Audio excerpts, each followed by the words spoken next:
Yo creo que la creatividad está en una frase robada en el metro, o en un titular de un periódico, o, por supuesto, en un párrafo de un libro que te emociona. Yo creo que la publicidad es una profesión muy vocacional y te tiene que gustar, de verdad, la publicidad. Siempre me ha gustado remangarme, sentarme en el despacho de los creativos y empezar a pelotear las cosas, ¿no? Bueno, tenemos que trabajar lo que tenemos que trabajar, pero hay que trabajar con la actitud adecuada y con una vitalidad que es la que esta profesión requiere.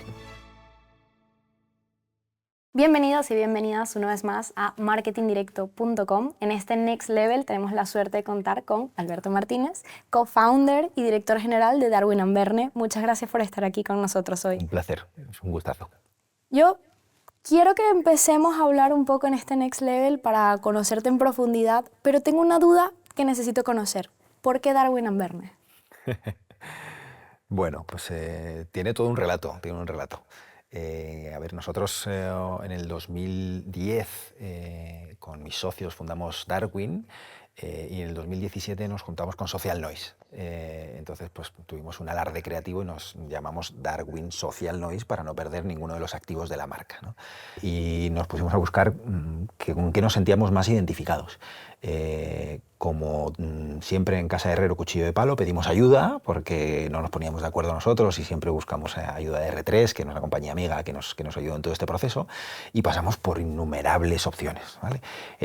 Todo el mundo de Darwin nos gustaba muchísimo porque tiene un imaginario súper potente. Nosotros creamos Darwin. Darwin tenía una frase, un mantra, que era que las especies que sobreviven no son ni las más grandes ni las más fuertes, sino las que mejor se adaptan al medio. Y si cambias la palabra especies por la palabra marcas, funciona perfectamente para nuestro sector, ¿no? En donde era el momento, además, cuando creamos la compañía, en donde estaban surgiendo Uber, Airbnb, y además encontramos un imaginario, como te digo, de esos de grabados, que era súper bonito, y nos sentíamos muy cómodos, incluso con nuestros socios de Social Noise. Y empezamos a buscar algo en torno a ese mundo de Darwin. Pasamos por, bueno, pues 200, 300 opciones que pasaban por pues, coger Darwin y Emma, que era la mujer, Darwin y amigos, y bueno, pues un montonazo de cosas, hasta que llegamos a la conclusión y dices tú, oye, ¿y si le buscamos un compañero de viaje a Darwin? ¿Y si en vez de buscar adjetivos le ponemos una dupla creativa? Y entonces en ese momento nos surgió Verne, Julio Verne, y cuando nos pusimos a investigar nos dimos cuenta de que tenían muchas cosas en común, eran coetáneos, de lo que aparentemente eran contradicciones, pero que eran cosas que se complementaban, ¿no? Entonces queremos una campaña en torno a las contradicciones de Julio Verne y de Darwin, que eran las de la comunicación, las podíamos equiparar a nuestro mundo. Entonces, en la campaña de lanzamiento pues hablamos de la medición versus la experimentación, de la evolución versus la revolución, bueno, pues de todo un mundo en donde juntabas lo científico con lo creativo. Pues era el modelo econométrico con la proyección y la creatividad, ¿no? Entonces todo ese universo nos lo llevamos al mundo de la comunicación y funcionaba, o creemos que funcionaba muy bien, ¿no? Y con un universo gráfico muy bonito, con una web que lo reflejaba, incluso creamos una identidad sonora que mezclaba elementos e instrumentos musicales modernos como las guitarras, como el sitar, con elementos que eran una especie de gong que recordaba la época pasada. Bueno, pues tenemos un relato de marca.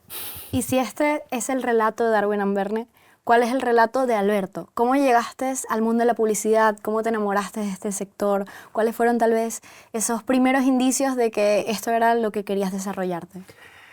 Bueno, no, me encantaría decirte que lo tenía clarísimo desde pequeñito, ¿no? No, yo creo que es verdad que a mí siempre esto de la comunicación, del persuadir, de intentar convencer al otro, de cargarme de razones para contar mi argumento y empezar a decirle que de verdad mi opinión era la que era la buena. A mí eso me lo decían mis padres siempre toda la vida, decir, pero tú eres un liante, ¿no? Bueno, pues siempre me ha gustado eso de persuadir, por decirlo de alguna manera, ¿no? Bueno, y eso poquito a poco pues se fue creciendo en mí, y cuando tenías que decidir hacia dónde querías orientar tu carrera, pues me metí, tenía claro que era un hombre de letras más que un hombre de ciencias, me daban fatal las matemáticas y la física y ese tipo de cosas. Y bueno, pues al final me decanté por el mundo de la publicidad, que me parecía un mundo en el que yo creía que me iba a desenvolver bien y que me gustaba. Y bueno, pues ahí acabé haciendo la carrera en la Complutense, con orgullo, y empecé muy jovencito. En cuarto de carrera ya vi que eso estaba muy bien, pero yo tenía que empezar a moverme, Y bueno, pues empecé en GDM, la antigua GDM, que hoy es Prisa Media, en toda esa parte de medios, y muy rápidamente me metí en Contrapunto, que es lo que, bueno, pues me lanzó en mi carrera y a la compañía a la que estaré, bueno, pues siempre agradecido. Y ya nos has revelado un poco que no hubiese sido... Me he metido demasiado. No, está perfecto. No ha sido hacia el lado de los números, esta pregunta hipotética que te haré, pero si no hubiese sido la publicidad, como ese hombre de letras que eres, ¿cuál hubiese sido un camino que te hubiese interesado explorar? A mí me gustaba mucho el periodismo. Yo me acuerdo que también con mis tíos, iba con mi primo, me iba mucho con ellos y a mi primo le compraban cómics y yo me acuerdo que a mis tíos cuando decían, ¿tú qué quieres? Y yo decía, a mí un periódico, ¿no? Y yo me leía el periódico, me leía pues, El País, el Diario 16, en esa época ya tengo una edad, el Marca sobre todo.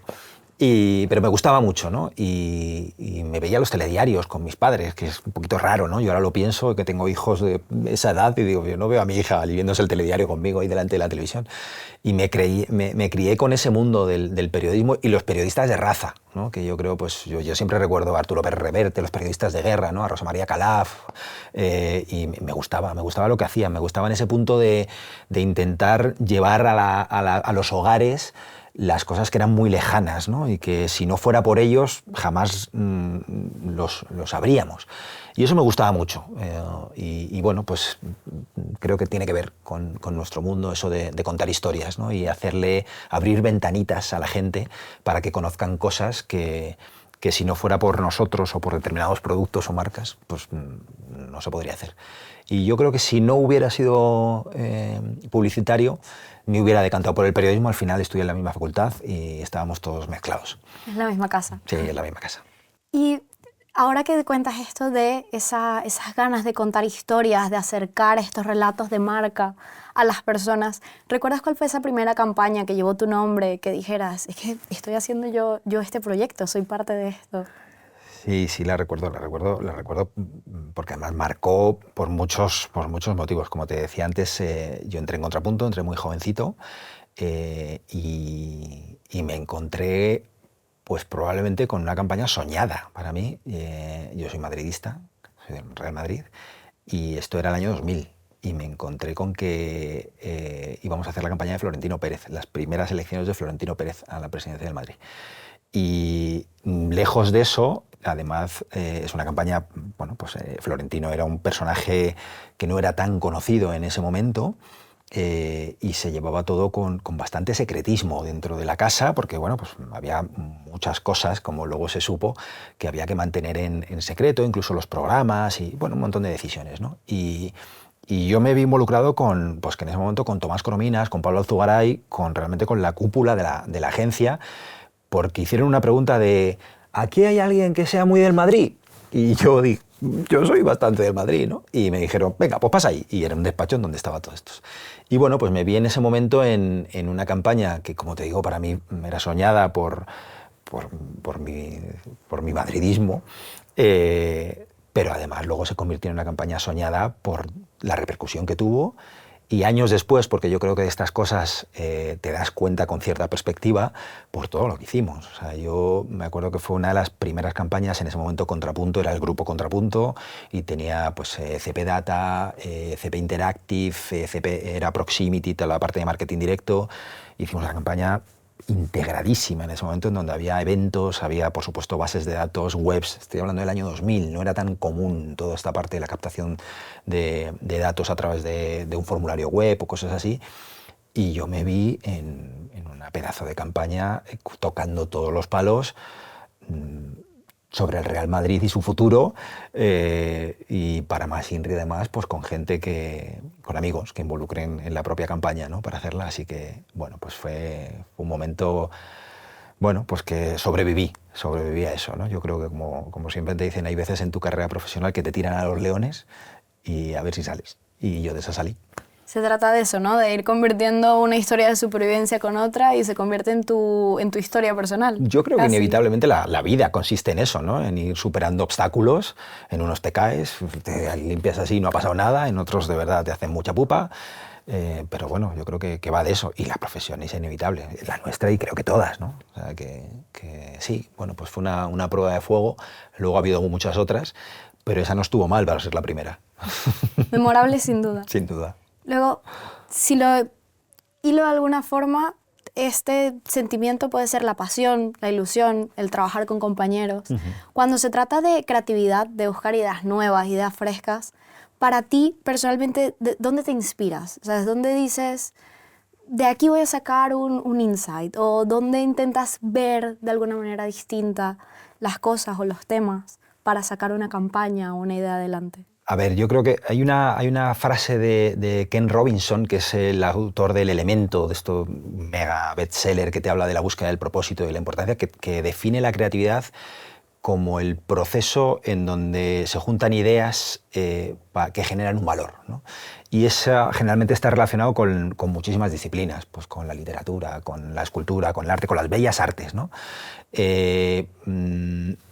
Yo creo de todas maneras también que la creatividad que está en todos los lados, simplemente hay que tener los ojos abiertos y las orejas muy pendientes y tener una mente inquieta, porque yo creo que la creatividad, ese eureka, surge en cualquier momento, ¿no? O sea, yo creo que la creatividad está en una frase robada en el metro, o en un titular de un periódico, o por supuesto en un párrafo de un libro que te emociona, pero la creatividad está en la calle, ¿no? Y yo creo que...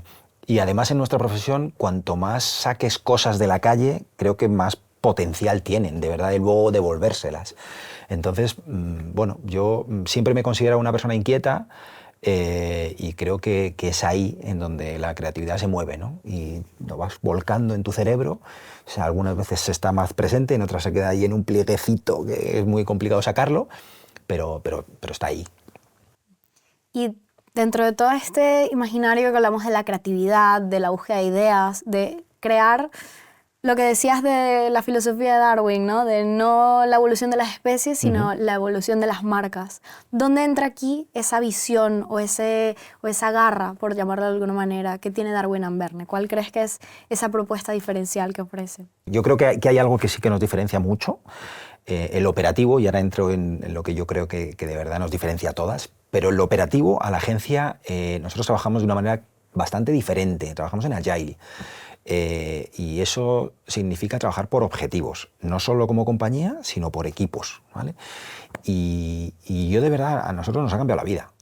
Yo ahora llego a la agencia y pienso, y digo, pero ¿y antes cómo lo hacíamos? Es decir, cuando tú te levantabas todos los días y tu día iba a ir bien o mal, en mi caso, que yo me he criado en el ámbito de cuentas, tu día iba bien o mal por lo que tenías que hacer, pero también por si el cliente te llamaba y te decía, esto lo tengo que entregar inmediatamente, o tengo 3 o 4 días, pero no eras dueño de lo que buscabas en todo el día, ¿no? Y cuando de verdad sabes y te pones unos objetivos, tú ya persigues metas, más o menos ambiciosas, pero persigues cosas.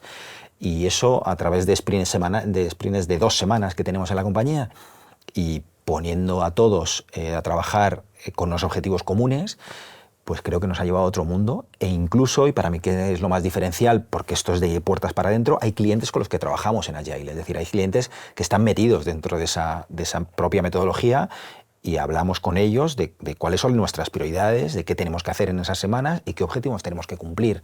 Y por lo tanto creo que esa sensación de equipo que siempre hemos buscado las agencias, de que nos consideren una extensión de sus departamentos de marketing, lo conseguimos de una manera creo que bastante diferencial a otras agencias, ¿no?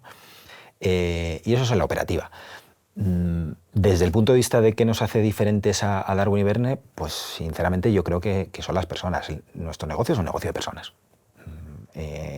Como otros muchas empresas de servicios, pero yo creo que en concreto la publicidad es un negocio de personas. Entonces yo creo que lo que nos hace diferente pues es Miguel, es Carlos, es Javi Alejandre, es Bel, es Bea, pues un montón de equipazo que tenemos dentro de la agencia, que además de buena gente, o sea, y de gente buena profesionalmente, somos buena gente, porque es otro de nuestros lemas que siempre buscamos.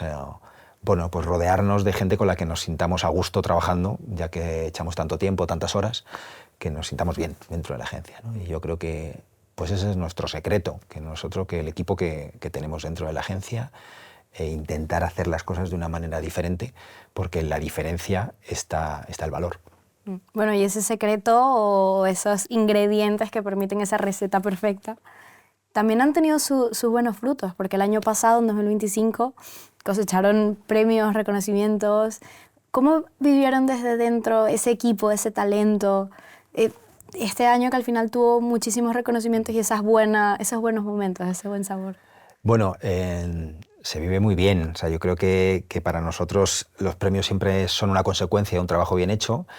Y yo creo que este año ha sido pues, muy paradigmático en ese sentido, ¿no? Digamos, intentando hacer las cosas bien desde pues, justo después de la pandemia, que empezamos ese reposicionamiento de la compañía, no solo de puertas para afuera, sino sobre todo de puertas para adentro, es cuando inauguramos la forma de trabajar en Agile, cuando determinadas personas que ya llevaban tiempo con nosotros les dimos más responsabilidades, cuando nos fijamos objetivos que tenían que ver con notoriedad de la compañía, con ganar premios que al fin y al cabo afectan a la notoriedad. Y estamos recogiendo frutos y estamos muy contentos porque además bueno, pues forma parte de un equipo bastante estable dentro de la agencia y con campañas en donde todos consideramos que hemos aportado nuestro granito de arena, ¿no? Yo, tirando otra vez del pasado, pues me he criado en una cultura muy creativa y en donde todos los departamentos se podían considerar como progenitores de las ideas, ¿no? Y yo creo que eso es algo que para nosotros pues es muy importante. Yo siempre digo que subir a un escenario con un premio te mete un venenito en el cuerpo que hace bien. Ganas de más también, Claro, siempre. ganas de más y hay un punto de nuestra profesión necesita gente vital, ¿no? Y yo creo que alguien que se sube a un escenario, ya seas un artista o alguien que sube a un escenario a recoger un premio, necesita sentir algo, ¿no? Si no, necesitamos gente que es sangre caliente. Bueno, lo resumes muy bien en eso de necesita gente vital. Absolutamente.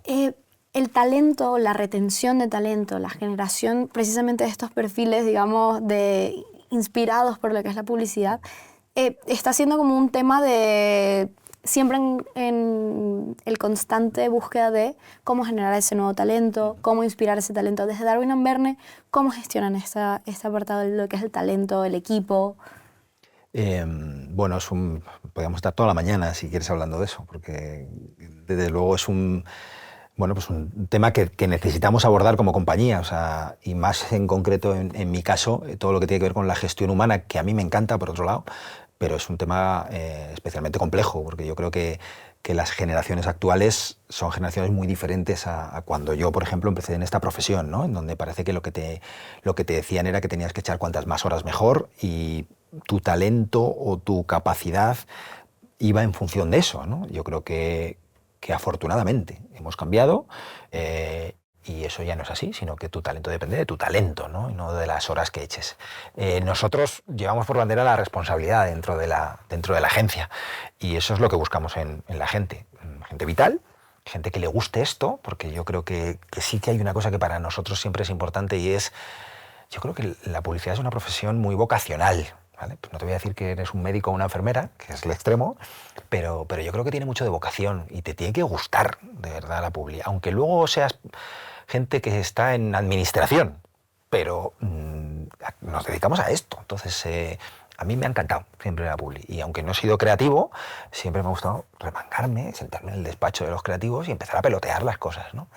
Y buscamos gente así. Entonces, para mí hay preguntas muy típicas en cualquier entrevista de trabajo que son ¿cuáles de las campañas premiadas en el último festival te gustan más?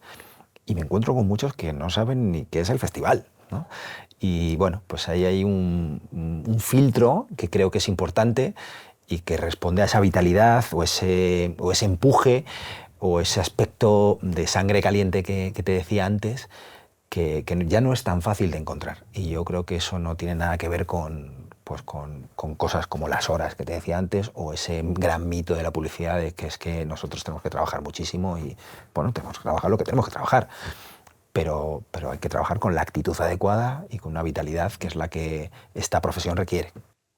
Y bueno, justamente lo decías ahora, ese mito de la publicidad. ¿Crees que hay algún mito que está presente hoy en día en la publicidad, que hay que darle una vuelta, que hay que renovarlo, que hay que decir, mira, ya las cosas no son así, ahora tenemos otro mantra, por así decirlo? ¿Cuál crees que sería para ti esa necesidad de cambio? Nosotros somos pocos, es un sector en donde todos nos conocemos, todos nos llevamos bien, además, y todos deseamos el éxito de los otros. O sea, ¿no? Y todavía no logramos generar esa piña que nos haga recuperar el valor perdido de la profesión y volver a ponernos a la altura de nuestra repercusión en el negocio de nuestros anunciantes, ¿no? que es importante, pero hemos ido perdiendo con los años y creo que gran parte de culpa la tenemos nosotros como sector. Y hemos perdido importancia, como decía, y yo creo que tenemos que intentar romper ese mito porque es fácilmente solucionable. Lo único que hay que hacer es ponerse manos a la obra, hablar, juntarnos todos y de verdad decir a una, porque además incluso hasta los propios anunciantes es bueno para ellos, ¿no? Bueno, fue la primera vez que lo mencionamos, pero definitivamente no será la última. Seguro que no. La inteligencia artificial. Siempre es el tema que está ahí en el día a día. Y en Darwin Inverne tienen al final una apuesta muy fuerte también por esta tecnología, por integrarla dentro de su día a día, por nuevos proyectos que, por ejemplo, hemos estado comentando. ¿Cuál sería para ti ese brief, ese resumen de cómo se está aplicando dentro de la agencia la IA? ¿O cuáles son esas cosas con las que desean ir experimentando, ir presentando también a las marcas? A ver, nosotros venimos trabajando con IA hace 3 años. Como sabes, tenemos una unidad de inteligencia artificial, que yo creo que hoy ya todo el mundo tiene su unidad de inteligencia artificial, pero nosotros la tenemos hace 3 años, vosotros nos conocéis bien porque venimos contando. Todo esto surge porque nosotros tenemos a uno de nuestros consejeros, trabaja en Microsoft, en GitHub, y hace 3 años nos dijo, acabo de ver una cosa que se llama DALL-E, y hay un artículo que escribió él desde hace 3 años, podemos recurrir a la hemeroteca, en el que titulaba diciendo ¿es la muerte de los creativos? Hablando de DALL-E, ¿no? Y en ese momento nosotros nos juntamos dentro de la compañía, nosotros que siempre pues somos inquietos y tenemos esa cultura de meternos en muchos charcos y habíamos pasado por el metaverso, todavía tenemos parcelas en Utopium y cosas así, y bueno, nos metemos en muchas cosas.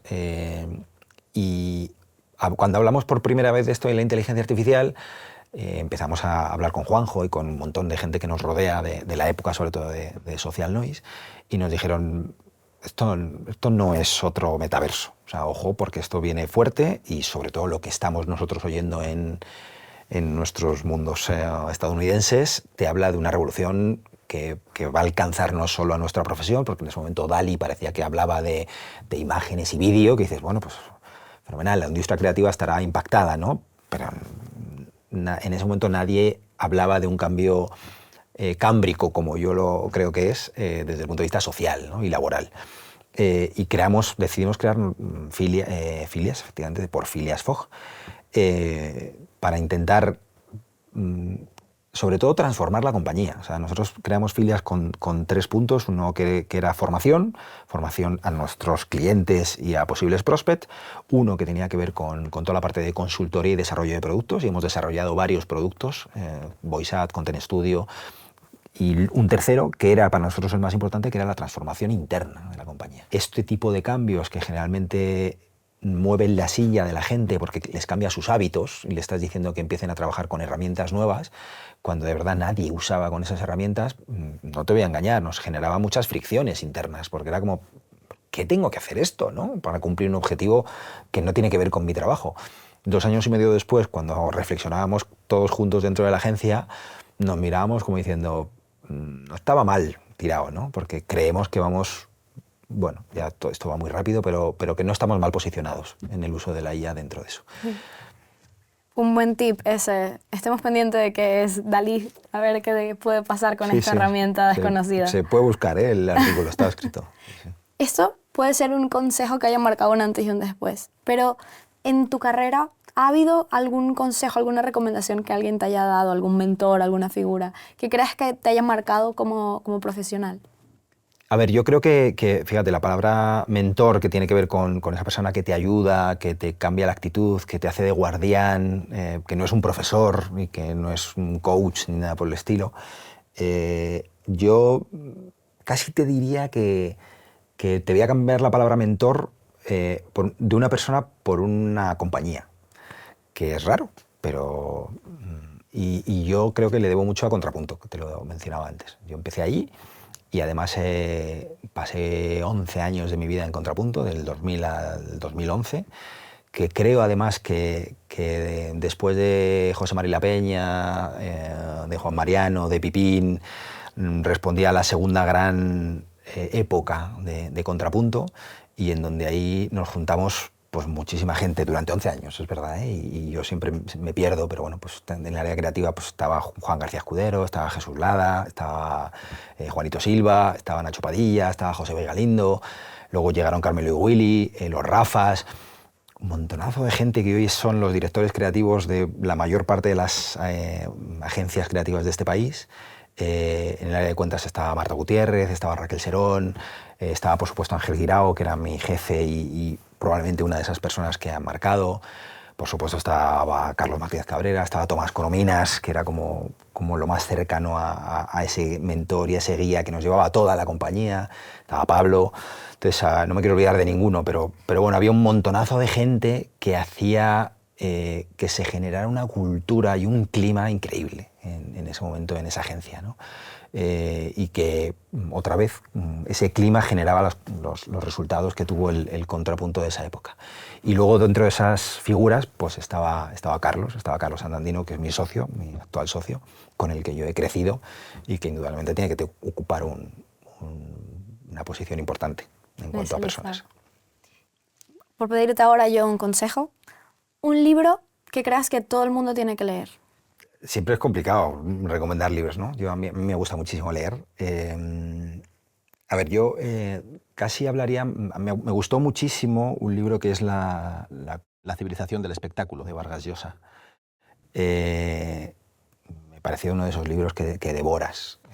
Y maravilloso. No solo porque Vargas Llosa me gusta especialmente, sino porque además le encontraba muchas similitudes con nuestro mundo, ¿no? Evidentemente, no nos dedicamos al espectáculo, pero algo tiene que ver. Pero es un libro que de verdad lo que pone de relieve es cómo el mundo del entretenimiento está fagocitando al mundo de la cultura y en muchas ocasiones se entremezclan y parecen que son sinónimos, ¿no? Y Vargas Llosa lo que hacía en ese libro era decir, no son sinónimos, o sea, casi son antagónicos una cosa y la otra, ¿no? Te hablaba de la palabra cultura o de la importancia de la cultura nace como un elemento cuyo objetivo es ser perdurable, es ser eterno, las obras lo que pretendían era que traspasar generaciones, y el entretenimiento lo que busca es prácticamente lo contrario, ¿no? Lo que busca es lo efímero, el que te sientes, te diviertes y luego es el usar y tirar. Y todo eso es lo que hoy en día está con nosotros y se llama cultura, se entremezcla, grandes palabras. Pero hay una reflexión muy bonita en torno a eso. Él tiene un mantra dentro del propio libro que dice, en la cultura del entretenimiento el cómico es el rey, que creo que es muy paradigmático. Hace reflexiones maravillosas como que creo que son muy pertinentes ahora, que habla del crítico, de la pérdida de la figura del crítico como un elemento clave dentro de la cultura de los países y del mundo, en donde antes los críticos eran personas respetables que en muchas ocasiones criticaban cosas en las que ellos creían, pero eran como un punto de, bueno, pues un acicate, ¿no?, a que las cosas cambiaran y se mejoraran. Hoy en día, que con la IA, lo que estamos hablando todos nosotros, que lo que vamos a necesitar es criterio, ¿no?, en todo ese mundo, pues el criterio antes lo aportaban determinados intelectuales, ¿no?, y esa figura del intelectual como se está perdiendo, ¿no?, en favor de los cómicos, que son los que hablan del entretenimiento. Y bueno, pues es un libro delicioso que mezcla un montonazo de cosas. Habla de la madurez de las civilizaciones en función del erotismo, por ejemplo, ¿sabes? Que eran como de, por favor, que reflexiones, ¿no? Bueno, creativas, conectan cosas que jamás podían estar juntas, ¿no? Y bueno, es un libro que creo que es del 2012, una cosa así, o sea, que no es tan reciente, pero está de terrible actualidad, ¿no? Es que los buenos libros es lo que suele pasar, no importa cuánto tiempo haya pasado. Sí, hay una frase que dice que las buenas lecturas empiezan cuando termina la lectura, ¿no? Entonces yo creo que efectivamente. Y por ir terminando, no se trata de tener una bola de cristal y leer el futuro, pero si tuvieses que hacer una predicción, o mejor dicho, una petición a los próximos pasos de la industria, ¿cuál sería? Bueno, pues yo creo que nosotros empezamos, la palabra valor ya está muy manida, todo lo tocamos, pero yo creo que que la recuperación del valor. Es que yo creo que nosotros decimos que queremos seguir aportando valor, pero nuestra propia industria está perdiendo valor. Está perdiendo valor, los CMOs están perdiendo importancia dentro de los consejos de administración de las compañías. Y yo creo que entre todos tenemos que intentar recuperar ese valor perdido, ¿no? De verdad creo que nos tenemos que unir. Yo pertenezco a alguna junta directiva de alguna asociación y creo que es importantísimo que nos juntemos todos los actores, medios por supuesto, para intentar de verdad volver a poner a esta profesión donde se merece y donde durante muchos años ha estado, ¿no? Yo creo que esa es la petición que haría mi carta a los Reyes Magos, ¿no? Pero creo que no se va a producir por arte de magia. Yo creo que tenemos que empezar a dejar de decirlo tantas y tantas veces y remangarnos de una vez y ponernos manos a la obra para, insisto, para entre todos los actores, que creo que estamos todos de acuerdo, que eso es lo raro, hagamos por intentar recuperar el valor que la industria merece. Pues con estas reflexiones, esta recomendación maravillosa del libro y todas estas reflexiones que nos dejas, muchísimas gracias por esta conversación. Ha sido un lujo y estaremos muy atentos a los próximos pasos de Darwin Amberne. Muchísimas gracias.